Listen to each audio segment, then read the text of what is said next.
So what I'm going to ask you to do is two things. If you haven't done it yet, go to the website. On my computer, I have to scroll down to featured articles and read the petition for reconsideration. We learned from an upper echelon person in the FDA, and we heard this 3 separate times, that they said that it's the best body of work on amalgam they've seen in 20 years. I urge you to read it. It's long. You might have to snooze a little bit in between pages, but please read it. The second thing is donate to our legal fund. It's for everybody on the planet that's got amalgams or will be getting amalgams, and it's also personally for you. And with that, I'll introduce Jim. Thank you. We actually took several steps to respond to the FDA ruling in July of 2009 to talk about all of them, but one in particular seems to have the FDA's attention, and it's the petition for reconsideration. And as Rick suggested, is my mic not on? We need a louder. I do have a mic. Hopefully it's on. Here, I'll hold my tie up. In the petition for reconsideration, we identified 27 propositions of error that we found in the FDA ruling.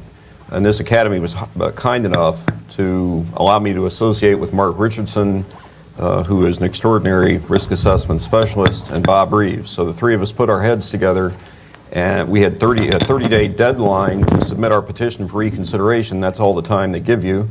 It was about a 180-page read to get through the final rule. Maybe I'm a slow reader, but it took me about 3 days just to read it, much less evaluate it, analyze it, and respond to it. Mark helped me write the petition for reconsideration. We sent it in, and we hope that wasn't me. FDA. And we found a lot of fundamental mistakes. I think these mistakes go beyond differences of opinion. They go to things like not following EPA regulation, not following generally accepted principles of risk assessment.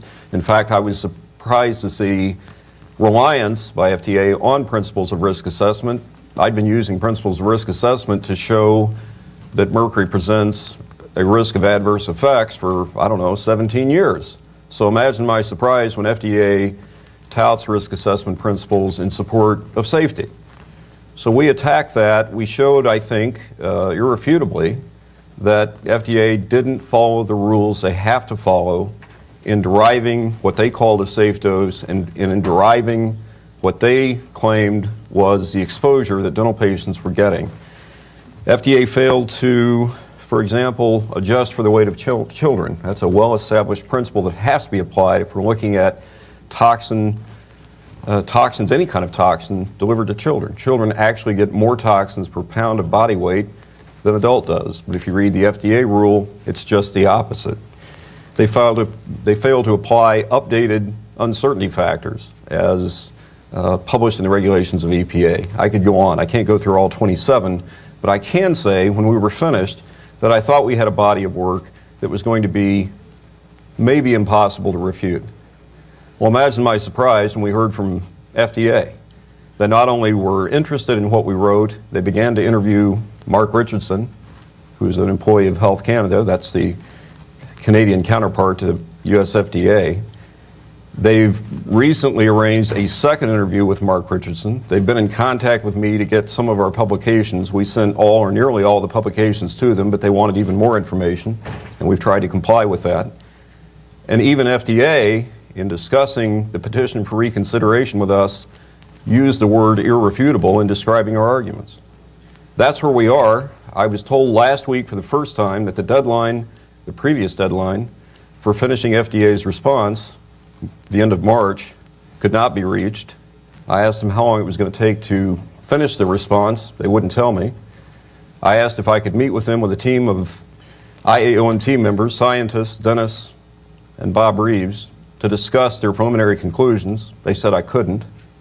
I asked if I could meet with them after they published the rule. They said I could.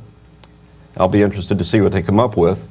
But I'm cautiously optimistic that we've punched the right buttons and we're doing the right things.